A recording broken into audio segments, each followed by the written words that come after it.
మనం చూసుకుంటున్నట్లయితే ఈ మధ్య కాలంలో రాజ్ తరుణ్ లావణ్య గురించి చాలా వార్తలు అనేవి పలు ఛానల్స్ అనేది వస్తూనే ఉన్నాయి. బట్ ఈ ఇష్యూన్ అనేది మెయిన్గా కీలకంగా మలుపు తిప్పింది ఒకే ఒక వ్యక్తి, ఆయనే ఆర్జే శేఖర్ భాష. అసలు ఆయన ఈ కేసుని ఎందుకు ఇంత పర్సనల్గా తీసుకున్నారు? నిజం చెప్పాలి అంటే చాలా వరకు నాకున్న డౌట్స్ అనేవి, ఇప్పటి వరకు ఆయన చాలా ఇంటర్వ్యూస్ ఇచ్చే ఉన్నారు, కానీ నాకంటూ కొన్ని డౌట్స్ మిగిలిపోయాయి. సో ఒక్కసారి అయితే ఆయనతో మాట్లాడడానికి నేను ఆయన్ని పిలిచాను. ఒకసారి అయితే ఆయన మన ముందున్నారు, మనమైతే ఒకసారి ఆయనతో మాట్లాడదాం. నమస్తే అండి. ఎలా ఉన్నారండి? బాగున్నారని అనుకోవచ్చా? అసలు నిజం చెప్పాలి అంటే ఒకటి కాదు, రెండు కాదు, మూడు కాదు, కొన్ని పదుల ఛానల్స్ అసలు గంటకి తేడా లేకుండా ఇస్తూనే ఉన్నారు. ఏంటి అసలు దీన్ని అంతటి వెనుక, అంటే ఎక్కడ కూడా అలసిపోకుండా అంత ఓపిక్గా మీరు దాని గురించి మాట్లాడడానికి గల కారణం ఏంటి అసలు? ఫస్ట్ ఆఫ్ ఆల్ అందరూ ఫ్రెండ్స్ ఎక్కువ ఉన్నారు మీడియాలో. 18 ఏళ్ళు ఈ మీడియాలో ఎంతోమంది, జెమినీ నుంచి మా మ్యూజిక్లో, ఇంకా బిగ్ ఎఫ్ఎంలో చాలామంది విలేకరులు అందరూ మన ఫ్రెండ్సే, అండ్ యూట్యూబ్ ఛానల్స్ వాళ్ళు కూడా. సో ఆ ఫ్రెండ్షిప్తో ఫస్ట్ కొంతమంది పిలిచారు, ఇంకా తర్వాత అట్లా కంటిన్యూ అయింది. బట్ నాకు ఒకటే, అంటే చెప్పిందే మళ్ళీ ఇంకో చోట చెప్తే బోరు కొడుతుందేమో అని కూడా ఒక చిన్న అనిపిస్తూ ఉండే. కానీ నాకు తర్వాత కేసు ఎవాల్వ్ అవుతూ వచ్చే కొద్దీ ఆ పరిస్థితి రాలేదు. అంటే ఒక ఇంటర్వ్యూకి ఖచ్చితంగా కొత్త ఇన్ఫర్మేషన్ వస్తున్నది ఎప్పటికప్పుడు. అండ్ నేను ఇంటర్వ్యూలకు వచ్చే కొద్దీ కొంతమంది ఎవరైతే ఈవిడ బాధితులు ఉన్నారో వాళ్ళందరూ కూడా నాకు ఫోన్ చేయడం, కొంతమంది కొన్ని సాక్ష్యాలు పంపించడం, ఇవన్నీ కూడా నాకు ప్లస్ అయింది. నేను అవన్నీ కూడా బయటపడడం జరుగుతుంది. అలా ఇప్పుడు చూసుకున్నట్లయితే ప్రసాద్ ల్యాబ్స్ దగ్గర కూడా అసలు ఒక విపరీతమైన యాక్చువల్గా జరిగింది ఏంటంటే అమ్మా, ప్రసాద్ ల్యాబ్స్కి అక్కడ మన తిరగబడరా స్వామి ప్రీ రిలీజ్ ఈవెంట్, దానికి సరే నేను చేసిన పోరాటమో ఏదో అనుకోండి, దానికి సంబంధించి రాజ్ తరుణ్ అండ్ డైరెక్టర్ గౌరవపూర్వకంగా నన్ను ఆహ్వానించారు. పొద్దున్న ఫోన్ చేసి, రా మీరు వస్తే బాగుంటుంది అని అంటే సరే అని చెప్పి వెళ్ళా. యాక్చువల్గా వెళ్ళే ముందు కూడా డిస్కషన్ అయింది. ఊరికే లేనిపోయినా కూడా అబాండాలు వేస్తున్నారు, ఏదో నాకు ఏదో డబ్బులు ఇచ్చేసేవని ఇలాంటి ప్రచారాలు చేసుకుంటున్నారు, ఎందుకు ఈ టైంలో రావడం అంటే, లేదు ఎవరేమనుకుంటే ఏంటి, నువ్వు రావాలి అన్నారు. సరే అని వెళ్ళా. సో బేసికల్లీ వెళ్ళి అంటే 3 o'clock అలా, 2:30 అలా రమ్మన్నారు. ఆల్మోస్ట్ 2:30కి వెళ్ళిపోయాను, కానీ ఎవరు ఎక్కడ ఏం కనబడిచట్లా. సరే సెలబ్రిటీస్ అంటే రావడం లేట్ అవుతుంది కదా అని జస్ట్ కార్లో కూర్చున్నా. ఇంకా ఎవరు రాకపోయేసరికి చూద్దాం, ఫోన్ చేస్తే ఎవరు ఎత్తట్లేదు. సరే ట్రావెల్లో ఉన్నారేమో అనుకుని కార్ దిగి 4 అడుగులు వేసుకుంటూ వెళ్ళా. టాప్ మా వచ్చారు మొత్తం మీడియా ఒక్కసారి, ఒక 20, 30, 40, 50 కెమెరా వచ్చేసి చెప్పండి అని. ఒకసారి నేను ఎక్స్పెక్ట్ చేయలేదు ఇంత రియాక్షన్ వస్తుందా అని చెప్పి. ఇన్నాళ్ళు ఎవరైనా ఇట్లా పిలిస్తే ఇంటర్వ్యూ కానీ టాప్ అంతమంది వచ్చేసరికి సరే అప్పటికి చెప్పాల్సిన సమాధానాలు చెప్తూ ఉన్నా. అయితే దట్ వాజ్ నాట్ ప్లాన్డ్ కదా, నేను అక్కడికి వస్తానని. వాళ్ళు ఏదో వేరే పని మీద కెమెరాలు పెట్టుకున్నారు అక్కడ, రాజ్ తరుణ్ వాళ్ళు వస్తారని ఇంటర్వ్యూ చేద్దాం వచ్చాడు. నేను వచ్చేటప్పటికి మాట్లాడిచ్చడానికి ట్రై చేశారు. అది అర్థమైపోయింది అక్కడ యాక్చువల్గా వెళ్ళే వాళ్ళకి కరెక్ట్గా. సరే కొంచెం పక్కకు వచ్చి మాట్లాడుతున్నా కూడా లైక్ వాళ్ళు ప్రమోషన్ కోసం ఏర్పాటు చేసుకున్న దానికి మనం చేయకూడదు కదా అని. సో ఈ లోపల పోలీసులు వచ్చి, సార్ పక్క రండి సరిగ్గా ఇది అవుతుంది చెప్పి కొంచెం పక్క తీసుకెళ్ళాను. నన్ను అంత మీదకి వచ్చేస్తున్నారు కదా అని ఆ పక్క తీసుకెళ్ళి వీడియో షూట్ చేసి వాళ్ళు పోలీసులు అదుపులో శేఖర్ భాష, అరెస్ట్ అయిన శేఖర్ భాష అంటే, నేను అప్పుడు కూడా అనుకున్నా వాళ్ళు సార్ రండి సార్ అంటే, నేను అనుకున్నా వీళ్ళు ఇట్లా టైటిల్ ఏవో పెట్టే అవకాశం ఉంది అని ఊరికే సరదాగా అనుకున్నాను. నిజంగా పెట్టేశారు. మీరు అదుపులో శేఖర్ భాష అంటున్నారు, శేఖర్ భాష అరెస్ట్ అని కూడా పెట్టారు. శేఖర్ భాష అరెస్ట్ ఇంకా రకరకాలు పెట్టారు. సర్లే అది నాకు తెలియదు. సరే తర్వాత మెల్లగా వెనక్కి వెళ్ళిపోయాను.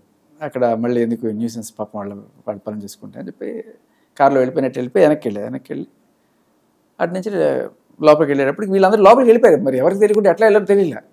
అక్కడ లోపల ఆల్రెడీ జరుగుతుంది. ఇంకా సరే మెల్లగా లోపలికి వెళ్ళి కూర్చున్న తర్వాత మా ఇంట్లో మా ఆవిడ ఫోన్ చేసింది. ఇక్కడ ఏంటి నేను అరెస్ట్ చేసేట్టు కదా.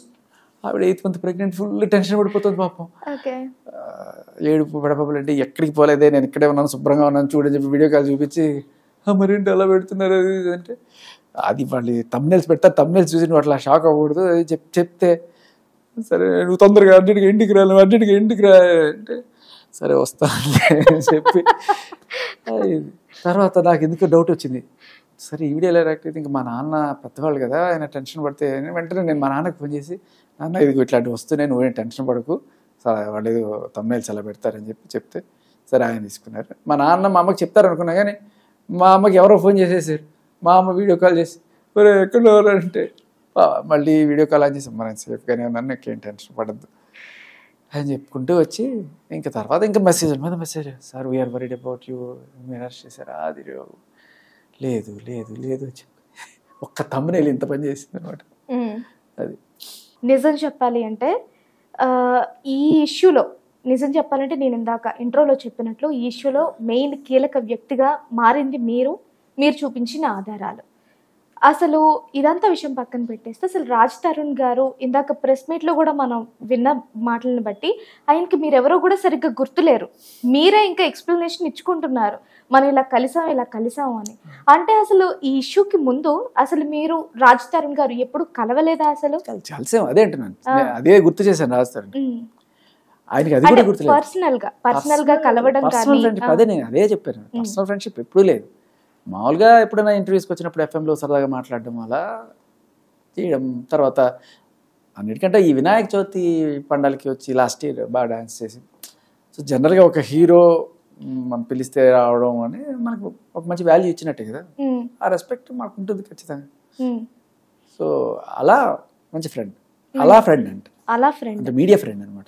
మీడియా ఫ్రెండ్, అది మీకు మాత్రమే గుర్తుంది, ఆయనకి గుర్తులేదు నిజం చెప్పాలి అంటే. అదే అంటున్నాను, ఇప్పుడు సెలబ్రిటీస్కి 100 మంది మనలాంటి వాళ్ళు ఉంటారు, వాళ్ళందరినీ గుర్తుపెట్టుకోవాలంటే కష్టం, బట్ మనకు గుర్తుంటారు కదా అంతే. ఎందుకు ఈ మాట ఇప్పుడు ఇంత పర్టికులర్గా అంటున్నాను అంటే, రాజ్ తరుణ్ లావణ్య గారి ఇష్యూలో మీరు ఎలా మాట్లాడుతున్నారు అంటే, రాజ్ తరుణ్ గారి గురించి పర్సనల్ లైఫ్ గురించి ఇంచ్ టు ఇంచ్ తెలిసిన అంటే మనిషిలాగా మాట్లాడుతున్నారు. అంటే ఆయనకి మీరు అసలు గుర్తే లేనప్పుడు అసలు ఆయన పర్సనల్ లైఫ్ గురించి మీకు అంత బాగా ఎలా తెలిసిందంటారు? ఇమ్మీడియట్గా తెలియలేదమ్మా, బట్ మెల్లమెల్లగా ఎవాల్వ్ అవుతూ వచ్చింది. Like first day second day నేను పెద్ద ఏం మాట్లాడలేదు, ఒకసారి మాట్లాడాను, తర్వాత ఎఫ్ఐఆర్ కాపీ చూపించాడు, తర్వాత ఆడియో విన్నాము, అది కూడా బీప్డ్ ఆడియో విన్నాము, మొత్తం వినలేదు. ఎప్పుడైతే లావణ్య గారు ఇలా కేసు పెట్టారు అంటే మీడియా ముందుకు వచ్చారు, మీడియా ముందుకు వచ్చింది, కేసు పెట్టింది, తర్వాత నెక్స్ట్ రోజున ఈ బీప్డ్ ఆడియో ఒకటి రిలీజ్ అయింది.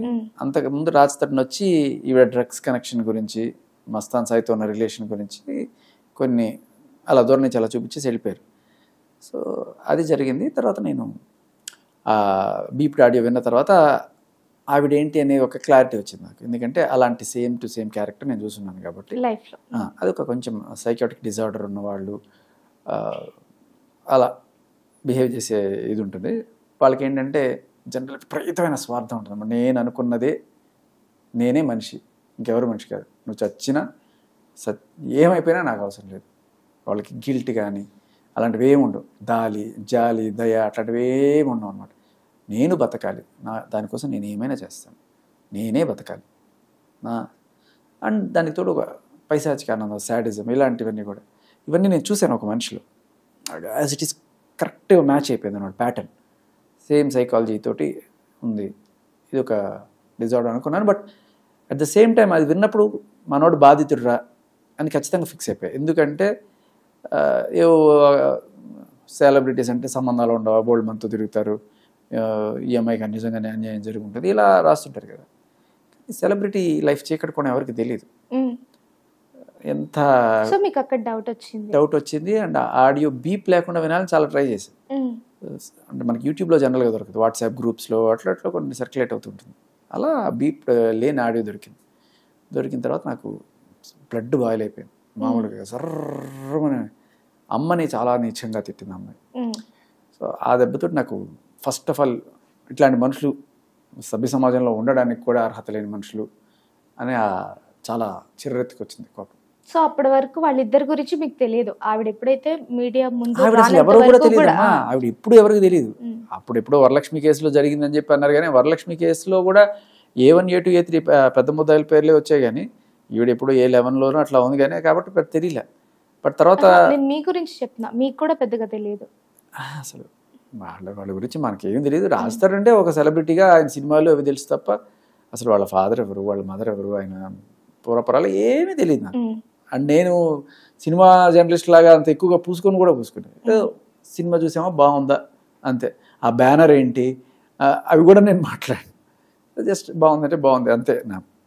సో అలా బట్ ఇది తవ్వుకుంటూ పోయే కొద్దీ నాకు ఫుల్ క్లారిటీ వచ్చింది. అండ్ ఎప్పుడైతే నేను మాట్లాడడం మొదలుపెట్టాను అది వైరల్ అయింది.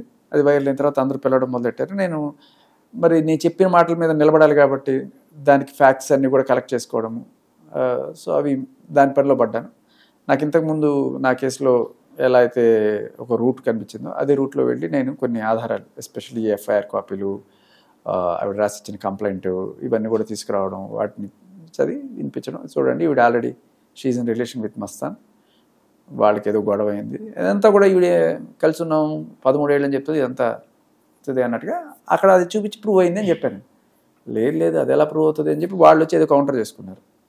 అదంతా ఉత్తితి కంప్లైంట్, ఆ ఎఫ్ఐఆర్ పోలీసులు రాశారు, ఈ కంప్లైంట్ నేను రాయలేదు, ఆ సంతకం నాది కూడా కాదన్నట్టుగా మాట్లాడాను. తర్వాత సంతకం టాలీ చేసి చూపించుకున్నాం మనం. ఏదైనా కూడా అలా బొంకుతూనే ఉన్నారు. బట్ ఫైనల్గా నిన్న ఆ కాల్ రికార్డింగ్ వచ్చింది. ఆ కాల్ రికార్డింగ్లో she clearly established her relation with Mastan Sai.